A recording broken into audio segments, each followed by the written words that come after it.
안녕하세요. 조봉수 중장입니다. 쉽고 재밌게 성경을 풀어보는 인바이블 시간입니다.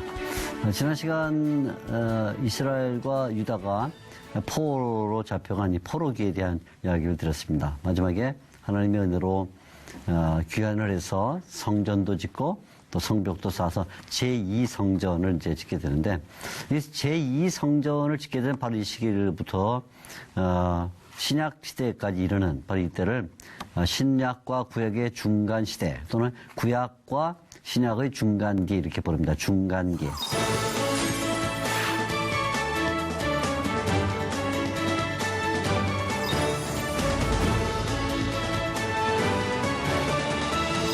이 포로기 이후에 나눌 말씀이 이제 중간기라 이렇게 보시는데요. 스룹바벨과 여호수아가 두 번째 성전을 지은 때이기 때문에 이것을 또 제2성전 시대 이렇게 부르기도 합니다. 신약과 구약의 중간 시대 이렇게 말하기도 하고, 또 두 번째 성전이 있던 시대이기 때문에 제2성전 시대 이렇게 부르기도 하고요. 또 어떤 사람들은 이제 이 시대가 결국은 신약 시대의 배경이 되기 때문에 신약 성경 배경 시대 이렇게 부르기도 합니다. 이제 조금씩 부르는 용어는 다르지만 결국 같은 내용물을 가지고 있는데요. 오늘은 지난 시간에 이어서 포로기 이후 이 중간기가 어떻게 진행되나 점을 살펴보겠습니다. 이 중간기는 구약 성경에도 기록이 안 돼 있고 신약 성경에도 기록이 안 돼 있습니다. 그러나 이제 신약 성경에 보면 바로 그 중간기의 내용들을 반영하고 있기 때문에 때때로 반영되는 이야기는 나옵니다. 그러나 신약과 구약 사이에 대략 한 400년 정도의 이제 그 시간 차이가 나는데 그 이야기는 성경에 기록이 안 돼 있죠. 그래서 오늘 우리가 중간기를 조금 눈여겨 보면서 얘기를 나누면 좋겠습니다. 오늘 나눌 얘기를 잠깐 목차로 보면요. 먼저 중간기 역사가 어떻게 진행되냐 하는 그 역사의 시간들을 한번 훑어보고, 그 다음에 중간기의 중요한 것은 유대인의 종파입니다. 종파. 그 다음에 또 하나 유대인들에게 어떤 기관이 있었는가 하는 점들이 되겠는데, 먼저 큰 꼭지점으로 이 중간기 역사의 진행을 잠깐 보도록 하겠습니다. 가장 먼저 이 역사는요, 페르시아 시대부터 시작한다 이렇게 볼 수 있습니다. 왜냐하면 페르시아의 고레스가 538년에 유다인들은 다 이제 돌아가라 이런 칙령을 내렸고, 또 돌아가서 성전을 짓고 살아라 이렇게 말했기 때문에 제2성전이 시작된 시점이죠. 그래서 페르시아 시대 때부터 우리가 중요하게 생각하는데, 아시리아 시대는, 바빌론 시대나 아시리아 시대는 포로기에 이제 속하는 시대고요. 그리고 그 이후에 페르시아 시대는 포로 시대이지만 그러나 특별히 돌아오는 시점이니까 우리가 중간기라 이렇게 부르게 됩니다.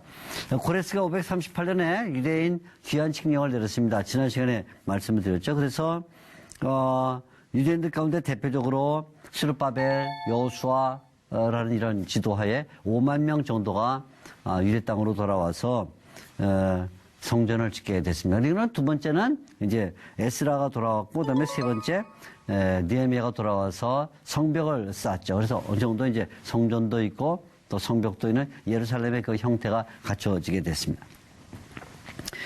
그다음에 이제 이 페르시아 시대를 종식시킨 게 누구냐면 바로 그 유명한 알렉산더 대왕입니다. 알렉산더가 20살에 이제 그 역사의 무대에 등장을 하는데요. 이 알렉산더가 20살에 등장했을 때 그때가 주전 336년입니다. 그러니까 20살의 왕성한 청년 그 황제가 이제 등장을 하게 된 거죠. 제왕이 되는데 대략 한 33년 정도 33세 정도에 이제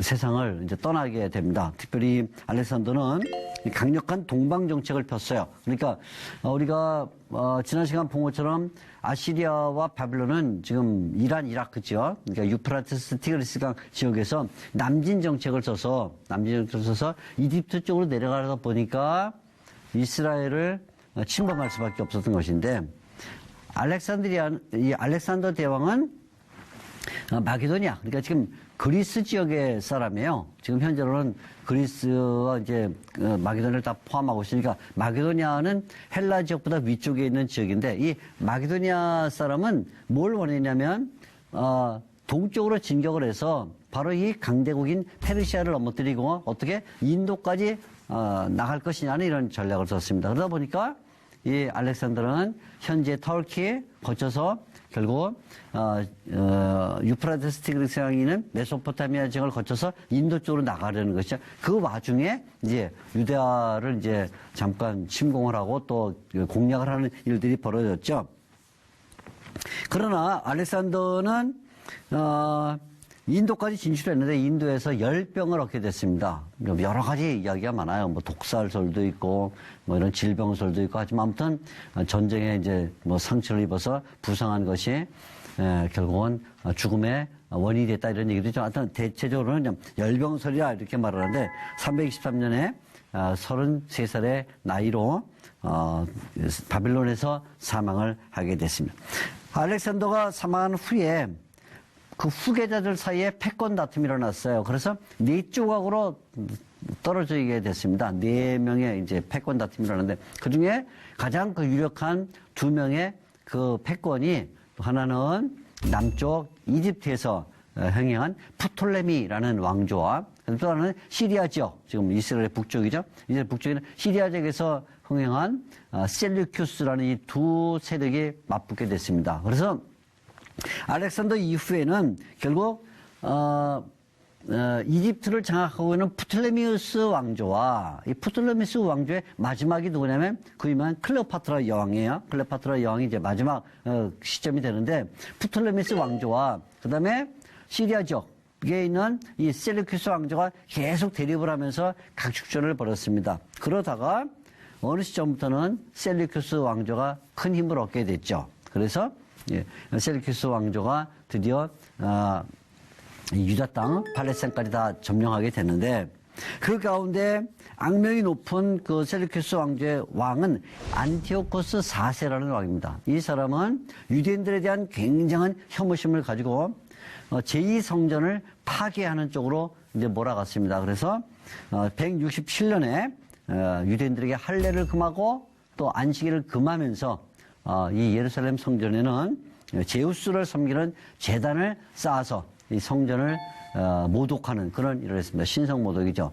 이런 그 셀루키스 왕조의 안티오코스 4세는 굉장히 악정을 베풀면서 유대인들에게 그 저항감을 일으키게 됐습니다. 바로 이 셀루키스 왕조의 안티오코스 4세가 이렇게 악정을 행하고 유대인들에게 혐오감을 일으킨 것이 결국은 마카비 항거를 일으키게 만들었습니다. 167년에 아까 지금 말씀드린 안티오코스 4세가 예루살렘 성전에 제우스 신전을 쌓고 거기에 돼지 머리를 잘라서 피채 올려놓는 이런 일들이 예루살렘 성전을 모독했기 때문에 결국은 제사장 마타디아스라는 이 사람이 그 아들들과 함께 항거에 나서게 됐습니다. 그 중에 유명한 사람이 이제 바로 마카비 유다스가 이제 그 마타디아스의 아들 가운데 결국은 이 시리아 전쟁에 이제 상당한 그 공헌을 했던 사람인데 이 마카비라는 말은요 사실은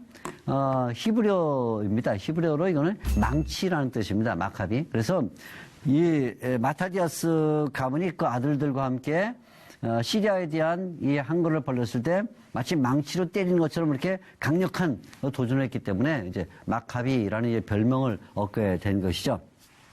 그래서 안티오코스 4세에게 항거를 하고 결국은 164년, 한 3년 정도의 긴 전쟁 끝에 다시 성전을 탈환하고 그다음에 제우스 제단을 다 제거하는 일을 했습니다. 그래서 성전을 정화했습니다. 그래서 이것을 이제 유대인들은 굉장히 중요하게 생각을 해서 성전을 다시 지키고 성전을 지키고 다시 성전을 우리가 새롭게 만들었다 해서 수전절이라 이렇게 지켜야 되는데 지금도 12월 25일에 이제 이것을 지키고 있습니다. 그래서 이것은 수전절이라 이렇게 말하고 이때 그 성전을 지킨 것에 대한 그 행사로 한우카 축제라는 이제 일을 하게 되는데 바로 요한복음 10장 22절에서 30절 보게 되면 예수님께서 수전절에 성전을 거스렸다 할 때 바로 그 배경이 되는 것이 이 마카비 항거가 되겠습니다.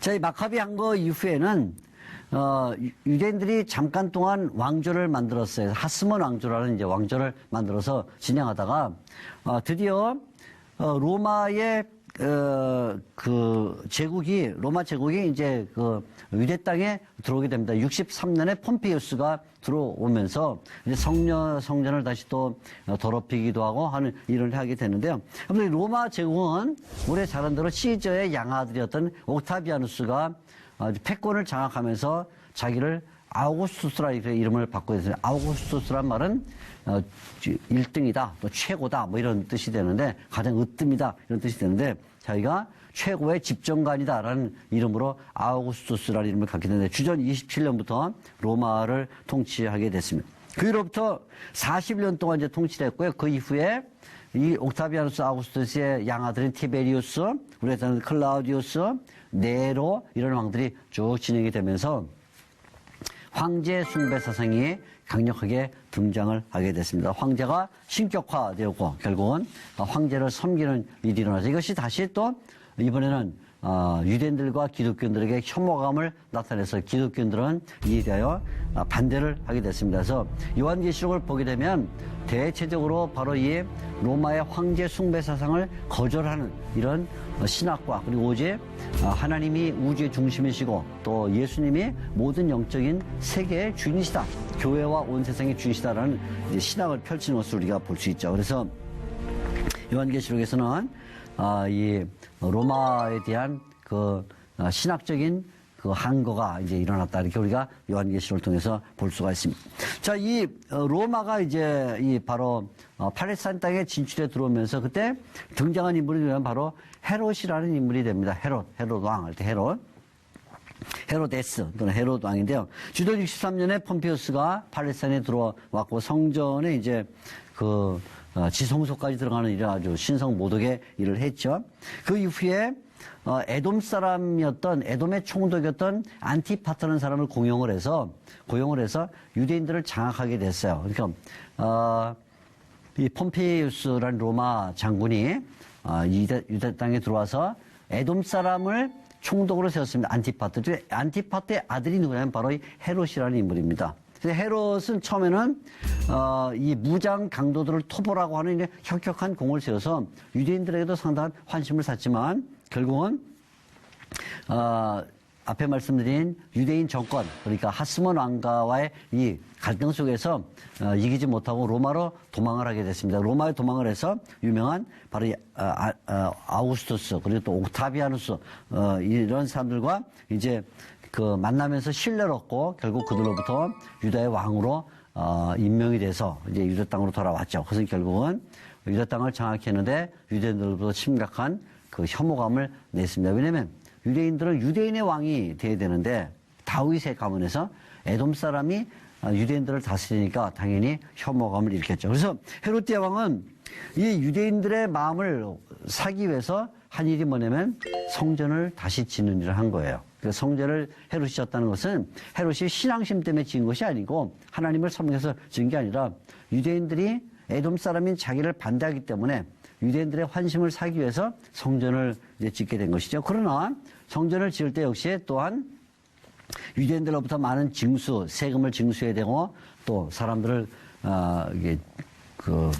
부역을 시켜야만 되기 때문에 그 자체가 또한 유대인들에게는 또 다른 그 혐오감을 일으키는 일을 일으켰습니다. 헤롯은 아주 잔인한 사람이었어요. 그래서 자기와 반대되는 사람은 모조리 살해를 했습니다. 자기의 부인을 살해했고요.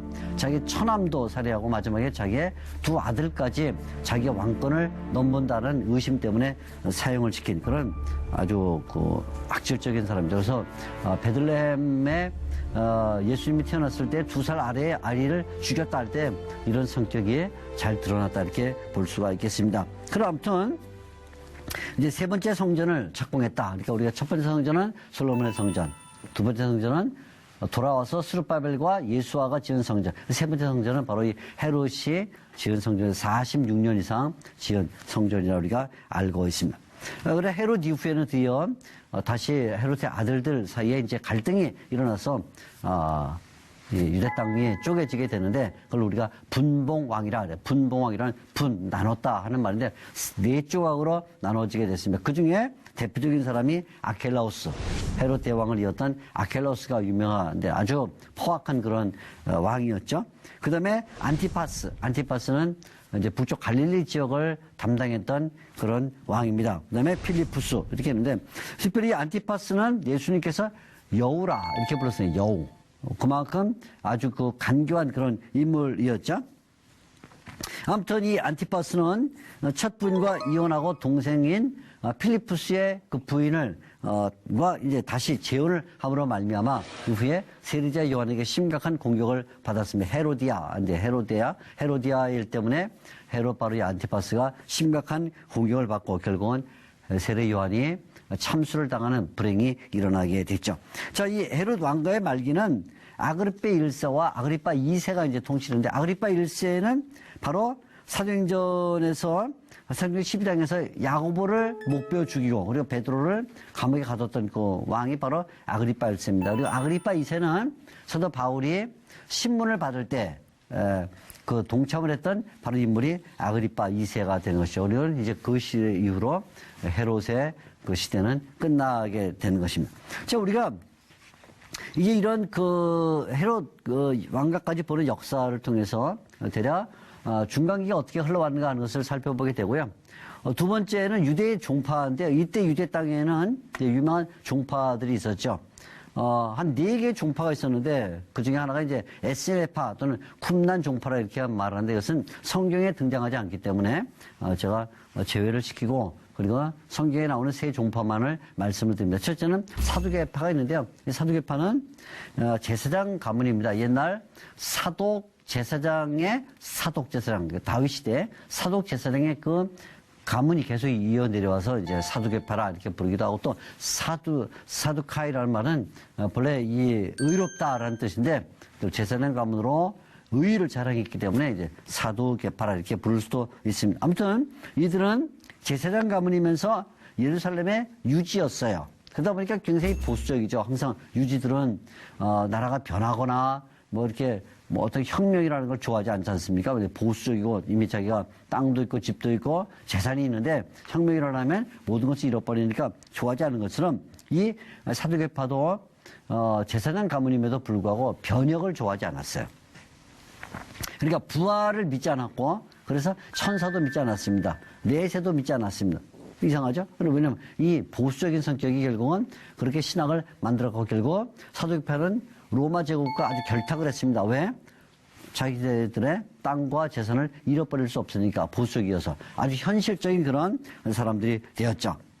그러나 그에 비해서 이 바리새파는 굉장히 변혁적인 성격을 가지고 있던 사람들입니다. 이 사람들은 평신도, 오늘날로 평신도들인데 평신도 가운데서 전승으로 내려오는 구전으로 내려오는 율법을 중요시 여겼어요. 사두개파는 모세가 기록한 기록으로서의 율법을 중요시 여겼다면 바리새파는 입으로 전해 내려오는 구전으로서의 율법을 중요하게 여겼는데 이들은 이 율법 구전에 아주 충실했기 때문에 이들을 엄한 교훈이다 또는 엄한 파다 이렇게 말하는데요. 사도행전 22장 3절에 보면 바울이 자기가 가말리엘 밑에서 엄한 교육을 받았다 이렇게 말하고 또 사도행전 26장 5절에 보면 바리새파는 가장 엄한 파라 이렇게 말함으로써 성경 자체가 바리새파가 굉장히 아주 엄한 그런 종파였다는 것을 알려주고 있죠. 이들은 대략 헤롯 왕 때 이스라엘 땅에 6,000명 정도가 살고 있었습니다. 그러니까 아주 소수죠. 굉장히 존경을 받는 사람들인데 우리가 신약성경에도 때때로 니고데모나 이런 사람들은 예수님을 밤에 찾아왔는데 존경받는 유대인 선생이었다, 바리새인이었다는 걸 우리가 잘 알고 있습니다.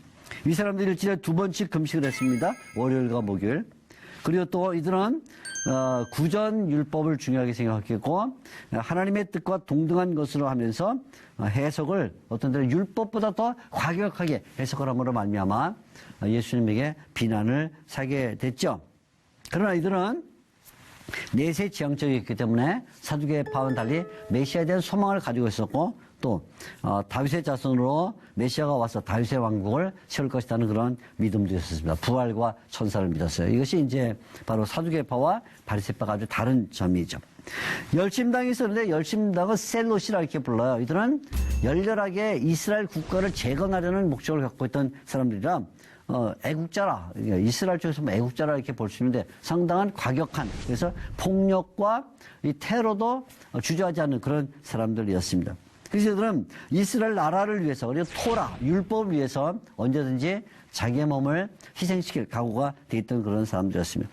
이들은 이스라엘만이 택함을 받은 백성이고 이스라엘 땅이야말로 하나님의 땅이라 이렇게 믿으면서 반로마 항쟁에 적극적으로 참여를 했습니다. 그래서 로마인들이 하나님의 땅인 이스라엘에 들어가는 것을 견디지 못한 거죠. 그래서 로마에 대하여 거센 항쟁을 벌였고 때로는 무력 항쟁을 벌이면서 또 이 암살과 뭐 이런 일도 주저하지 않았습니다.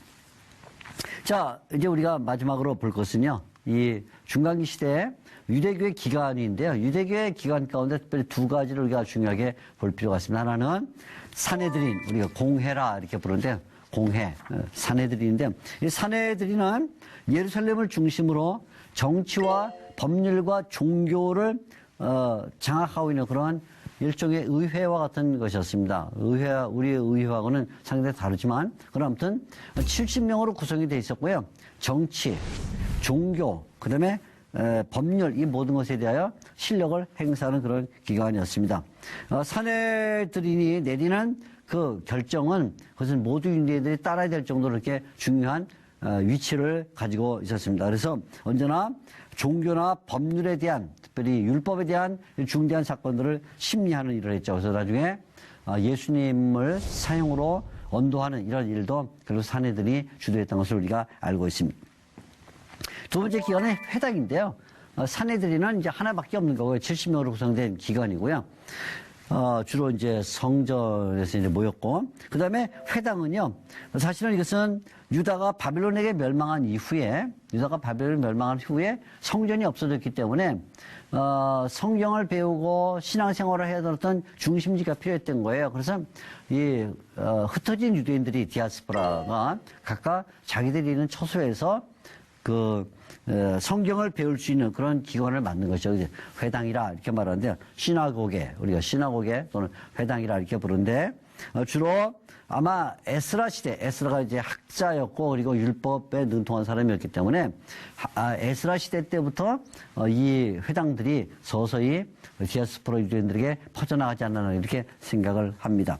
회당은 성경 연구를 하는 기관이죠. 그리고 성전이 없어졌기 때문에 성전 대신에 이제 하나님의 말씀을 배우는 그런 기관으로 사용이 됐습니다. 여기에는 율법사, 서기관들이 중요한 역할을 했어요. 특별히 율법사는 서기관은 우리가 소퍼림이라 이렇게 부르는데 히브리어입니다. 소퍼림이란 말은 이제 글을 쓰는 사람인데 항상 하나님의 말씀 율법을 사본화하거나 또 사본화하기 때문에 그것을 가르치는 일을 했는데 에스라가 그 중에 대표적 소퍼림이죠. 그리고 결국은 에스라 이후에 율법자들이 성경을 가르치기 위해서 회당을 널리 펴져서 드디어 예수님 당시에는 거의 팔레스타인 전역에 그리고 또 디아스포라 유대인들인 곳은 어디든지 회당이 존재하게 된 이런 일들이 일어나게 됐습니다. 오늘 우리가 이 포로 이후 중간기에 대하여 말씀을 드렸는데 이미 말씀드린 것 같이 중간기는 신약 구약 성경과 신약 성경의 한 400년 동안의 그 내용이기 때문에 성경에는 들어있지 않지만 이제 신약 성경으로부터 더러더러 암시를 받고 있다는 점을 다시 한번 상기를 해야 되겠고요. 그리고 중간기를 잘 알수록 사실은 신약 성경을 더 잘 알 수 있는 그런 이점을 얻는다는 점도 아울러 말씀을 드리고 싶습니다. 감사합니다. 다음 시간에 다시 뵙도록 하겠습니다.